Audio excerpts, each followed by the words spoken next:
नमस्कार सभी को, हिंदी कला केंद्र में आपका स्वागत है। अगर आप इस चैनल पर नए हैं तो पहले इसको सब्सक्राइब करें व बेल आइकन को दबाना ना भूलें ताकि नए वीडियो का नोटिफिकेशन सबसे पहले आपको मिले। बच्चों, इस वीडियो में हम पंछी उन्मुक्त गगन के पाठ के अभ्यास प्रश्नों को पढ़ेंगे। कविता से तो हम पंछी उन्मुक्त गगन के एक कविता थी। हर तरह की सुख सुविधाएं पाकर भी पक्षी पिंजरे में बंद क्यों नहीं रहना चाहते। तो ये हमने कविता से जाना कि इतनी सारी सुख सुविधाएं पाकर भी पक्षी पिंजरे में बंद नहीं रहना चाहते थे, क्योंकि पिंजरे में उन्हें उड़ने की स्वतंत्रता नहीं है जो उन्हें सबसे प्रिय है। पक्षी उन्मुक्त रहकर अपनी कौन कौन सी इच्छाएं पूरी करना चाहते हैं। उन्मुक्त यानी आजाद रहकर तो वे खुले आसमान में उड़ना चाहते हैं। नदी झरनों का बहता जल पीना चाहते हैं। नीम के पेड़ की कड़वी निम्बोरियां खाना चाहते हैं। पेड़ की सबसे ऊंची फुनगी पर झूलना चाहते हैं। क्षितिज मिलन करना चाहते हैं और साथ ही वे अपनी चोंच से आसमान के तारों जैसे अनार के दानों को चुगना चाहते हैं। भाव स्पष्ट कीजिए, या तो क्षितिज मिलन बन जाता या तंती सांसों की डोरी। तो आपको इस पंक्ति का भाव स्पष्ट करना है। तो ये पंक्ति हमें क्या कहना चाह रही है कि इस पंक्ति में कवि पक्षी के माध्यम से कहना चाहता है कि यदि मैं स्वतंत्र होता तो उस असीमित क्षितिज से मेरी होड़ हो जाती। मैं इन छोटे छोटे पंखों से उड़कर या तो उस क्षितिज से जाकर मिल जाता या फिर मेरा अंत हो जाता। अब ये बच्चों एक बार इस कविता का भावार्थ पढ़ लेते हैं, इससे आपको पूरी कविता का भाव समझ में आए। इस कविता के रचयिता शिव मंगल सिंह सुमन है, जिसमें कवि ने पक्षियों के माध्यम से हमें स्वतंत्रता की अहमियत समझाने की कोशिश की है। कवि ने इस कविता में पिंजरे में बंद पक्षियों की भावना को बहुत ही संवेदनापूर्ण तरीके से व्यक्त किया है। उसकी पीड़ा व छटपटाहट को हम महसूस कर पाते हैं। इस कविता में पिंजरे में बंद पक्षियों का दुख दर्द दिखाया है कि वो सब सुख सुविधा यानी खाने पीने का सामान, रहने की सुरक्षित जगह होते हुए भी आजादी के लिए तरसते हैं। सोने की सलाखों वाले पिंजरे वह सोने की कटोरी उनके लिए बेकार है। नीले आसमान में उड़ना और पेड़ों की ऊंची डालियों पर झूलना उनका सपना है। असीमित आसमान को नापते हुए अगर उनकी जान भी चली जाए तो उन्हें दुख नहीं है। वे तो मनुष्यों से अपील कर रहे हैं कि हमारा घोंसला, पेड़ की डाली सब ले लो, परंतु हमें उड़ने के लिए ईश्वर ने पंख दिए हैं तो हमें खुले आसमान में उड़ने दो। हमें पिंजरों में बंद ना करो, अर्थात उन्हें गुलामी की सुख सुविधाओं की बजाय आजादी के कष्ट मंजूर हैं। बच्चों, इस वीडियो में हम हिमालय की बेटियां पाठ के अभ्यास प्रश्नों को करेंगे। लेख से तो हिमालय की बेटियां एक लेख था। नदियों को मां मानने की परंपरा हमारे यहाँ काफी पुरानी है, लेकिन लेखक नागार्जुन उन्हें और किन रूपों में देखते हैं। तो एक तो हम नदियों को क्या मानते हैं, माँ। साथ ही लेखक ने उन्हें किन रूपों में देखा है, तो लेखक नदियों को बेटियां, प्रेयसी व बहन के रूप में देखते हैं। सिंधु और ब्रह्मपुत्र की क्या विशेषताएं बताई गई हैं, तो ये दो नदियों के नाम हैं, सिंधु और ब्रह्मपुत्र। तो इनकी क्या विशेषताएं हैं। एक तो सिंधु और ब्रह्मपुत्र का निर्माण हिमालय की पिघलती बर्फ से हुआ है। ये वो महानदी है, यानी ये क्या है, महानदी, बड़ी नदियां हैं, जिनसे कई नदियां जैसे रावी, सतलुज, व्यास, चिनाब, झेलम, काबुल, कपिसा, गंगा, यमुना, सरयू, गंडक, कोसी आदि निकलती हैं। और अंत में ये दोनों नदियां समुद्र में जाकर मिलती हैं। तो ये इन दोनों की विशेषताएं हैं। काका कालेलकर ने नदियों को लोक माता क्यों कहा है, तो जिस प्रकार लोक माता यानी माँ, तो माँ हमारा भरण पोषण करती हैं, वह माँ की गोद में ही हम पलते बढ़ते हैं, वहीं पर हम सुरक्षित महसूस करते हैं। वैसे ही हमारी पुरानी सभ्यता नदियों की गोद में ही विकसित हुई है। माँ की तरह ही नदी हमारा भरण पोषण करती आई है और उसी प्रकार सदियों से मानव जीवन के लिए लाभकारी या कल्याणकारी रही है। इसलिए काका कालेलकर ने नदियों को लोक माता कहा है। हिमालय की यात्रा में लेखक ने किन किन की प्रशंसा की है, तो ये हमने इस लेख से जाना कि लेखक ने हिमालय की बेजोड़ सुंदरता, उछलती कूदती नदियों की अटखेलियां, बर्फ से ढकी पहाड़ियां, हरी भरी घाटियां, पेड़ों में जैसे देवदार, चीड़, सरो, चिनार, सफेदा, केल आदि से भरे जंगलों की प्रशंसा की है। बच्चों, इस वीडियो में हम कठपुतली पाठ के अभ्यास प्रश्नों को करेंगे। कविता से, तो कठपुतली एक कविता थी। कठपुतली को गुस्सा क्यों आया, तो ये हमने इस कविता से जाना कि कठपुतली को धागों से बांध कर रखा जाता है। उसे दूसरों के इशारों पर नाचना पड़ता है, जो उसे पसंद नहीं है, क्योंकि उसे आत्मनिर्भर व स्वतंत्र जीवन जीना है, यानी उसे अपने पैरों पर खड़े होना है। इसलिए कठपुतली को गुस्सा आया। कठपुतली को अपने पांवों पर खड़ी होने की इच्छा है, लेकिन वह क्यों नहीं खड़ी होती?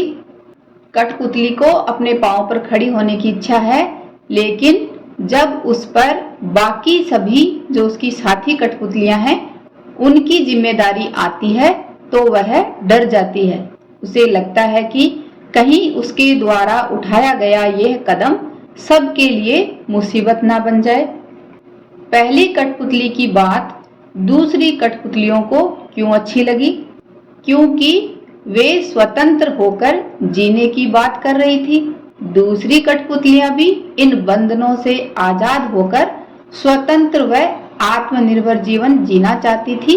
इसलिए पहली कठपुतली की बात दूसरी कठपुतलियों को अच्छी लगी। अब बच्चों, इस कविता का सारांश एक बार पढ़ लेते हैं ताकि आपको इस कविता का अर्थ अच्छी तरह समझ आए।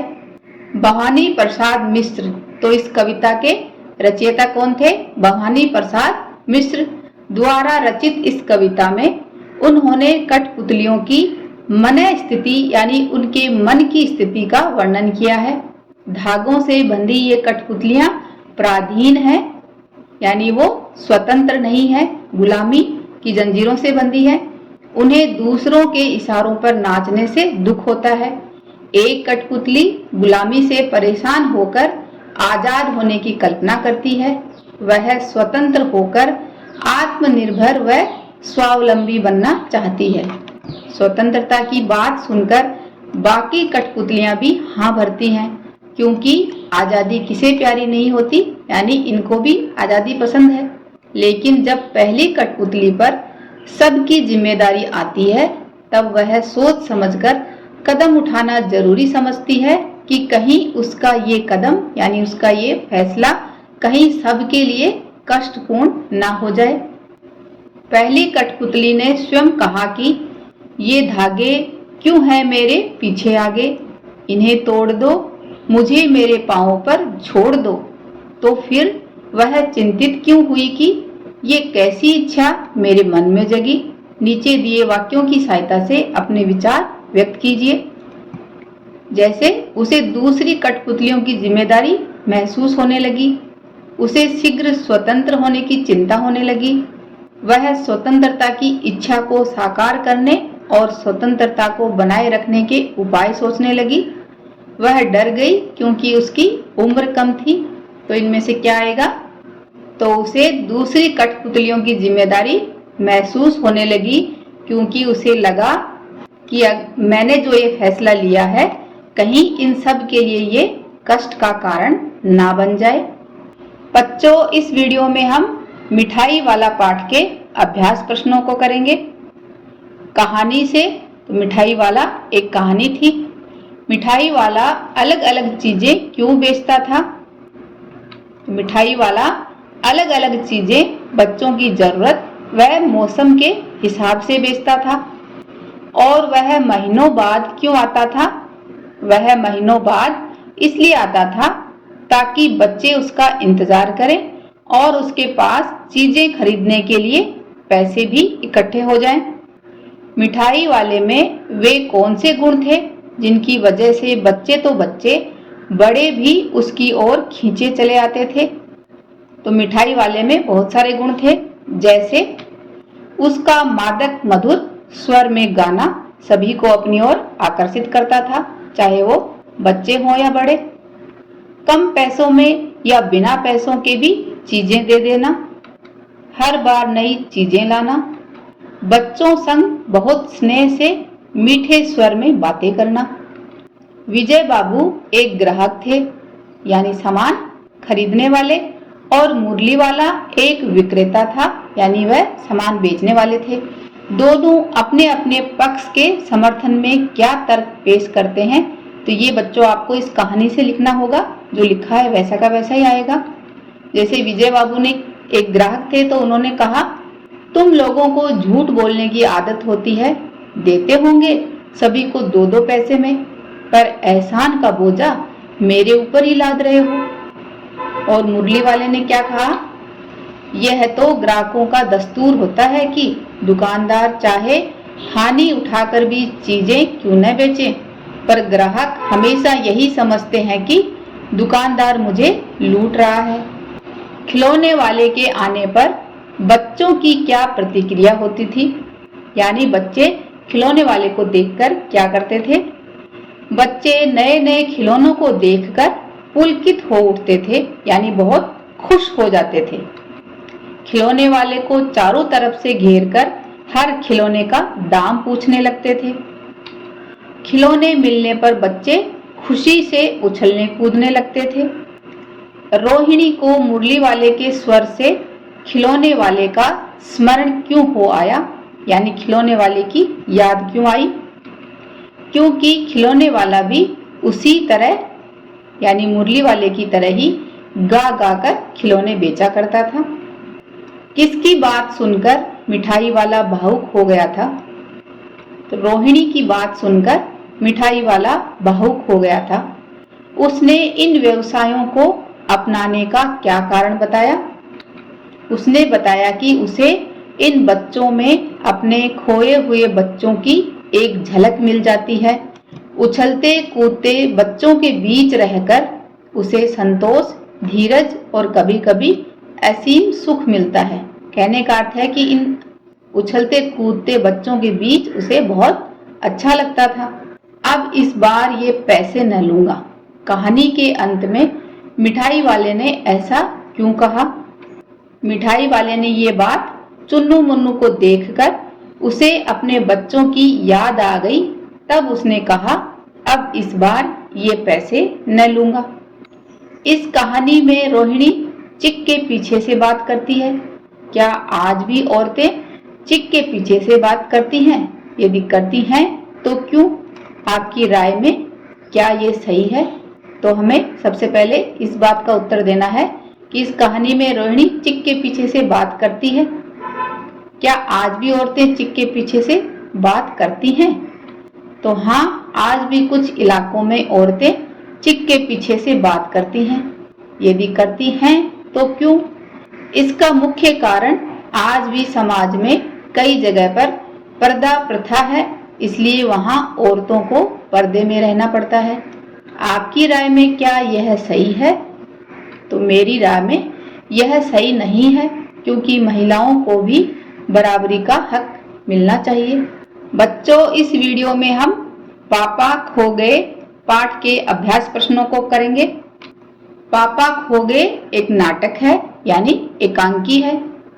नाटक में आपको सबसे बुद्धिमान पात्र कौन लगा और क्यों? तो नाटक में मुझे सबसे बुद्धिमान पात्र कौवा लगा, क्योंकि उसने अपनी तरकीब से लड़की को बच्चे उठाने वाले से बचाया और उसे सुरक्षित घर पहुंचाने की योजना भी बनाई।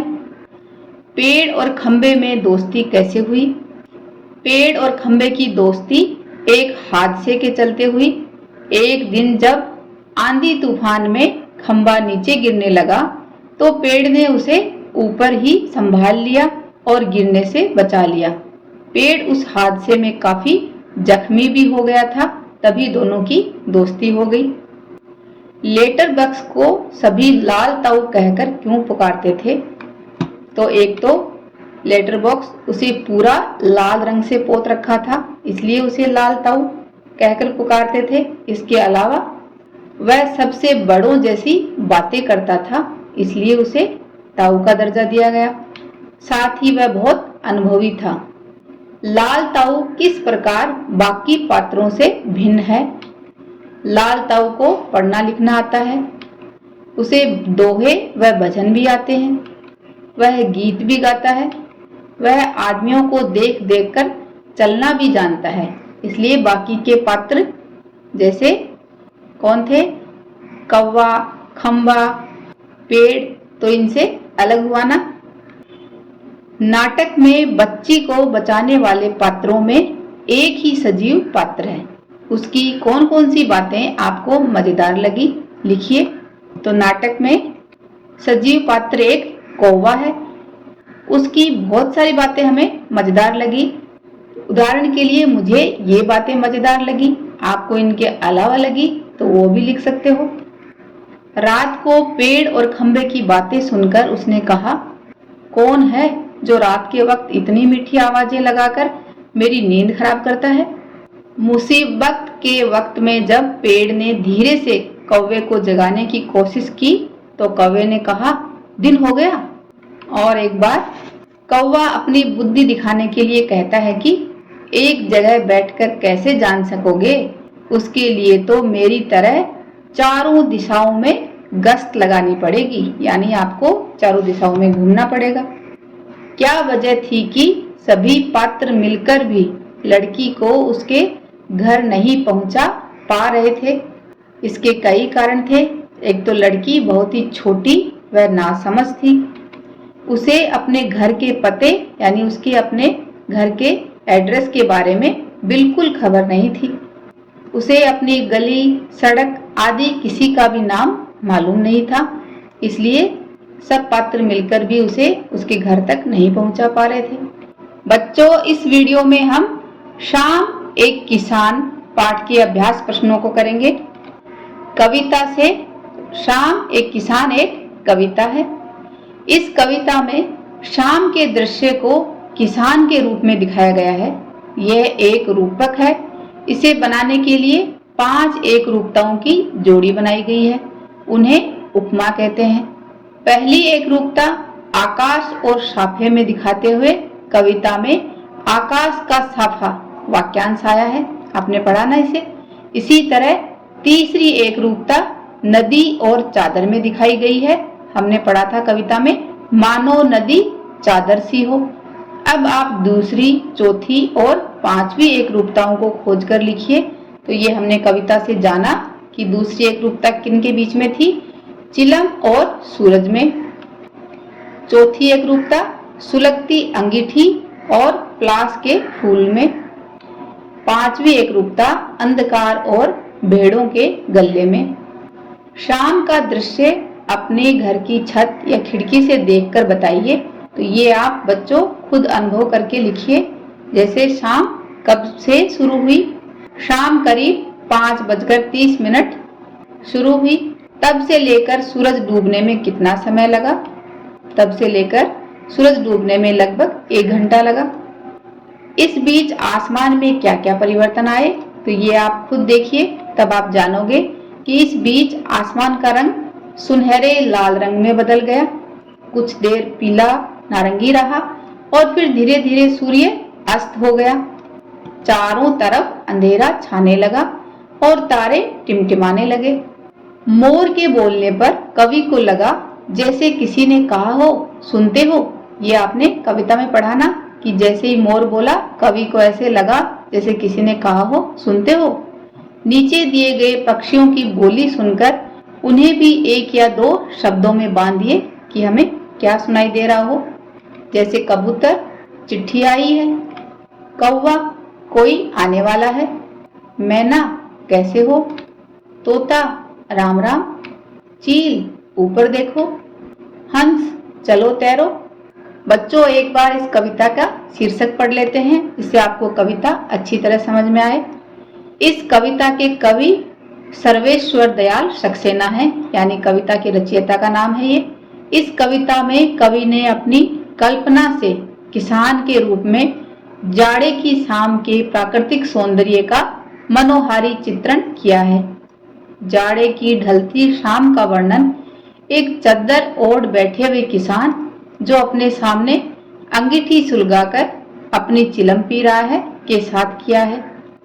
इस काल्पनिक कविता में दोनों दृश्यों को एक साथ जोड़ने में उपमा अलंकारों का प्रयोग करते हुए प्रकृति का मानवीकरण किया है।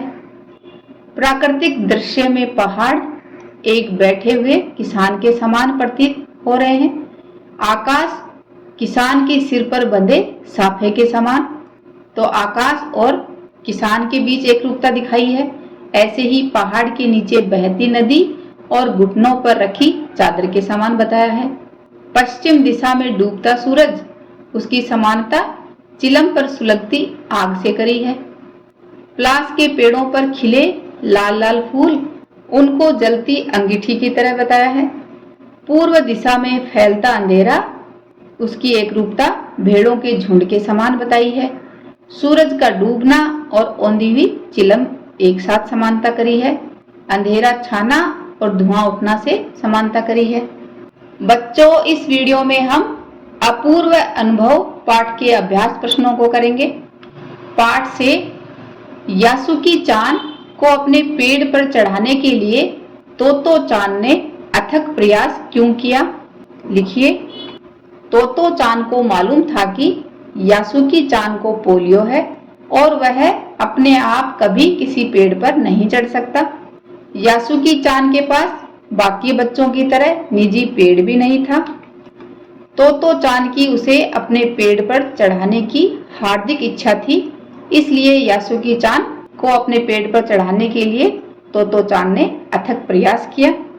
दृढ़ निश्चय और अथक परिश्रम से सफलता पाने के बाद तोतो चान और यासुकी चान को अपूर्व अनुभव मिला। इन दोनों के अपूर्व अनुभव कुछ अलग अलग थे। दोनों में क्या अंतर रहे? लिखिए। तो ये हमने इस पाठ से जाना कि यासुकी चान ने पेड़ पर चढ़कर दुनिया की एक नई झलक देखी। ये उसके लिए अपूर्व अनुभव था। उधर तोतो चान ने जब अथक प्रयास करने के बाद यासुकी चान को अपने पेड़ पर चढ़ा दिया, तब उसे हार्दिक खुशी व आत्मसंतुष्टि मिली। इसलिए दोनों में ये अंतर रहा, लेकिन दोनों के ही अनुभव अपूर्व थे। तो यासुकी चान पेड़ पर चढ़कर खुश था, वहीं तोतो चान उसे अपने पेड़ पर चढ़ाकर खुश थी। पाठ में खोजकर देखिए कब सूरज का ताप यासुकी चान और तोतो चान पर पड़ रहा था। वे दोनों पसीने से तरबदर हो रहे थे।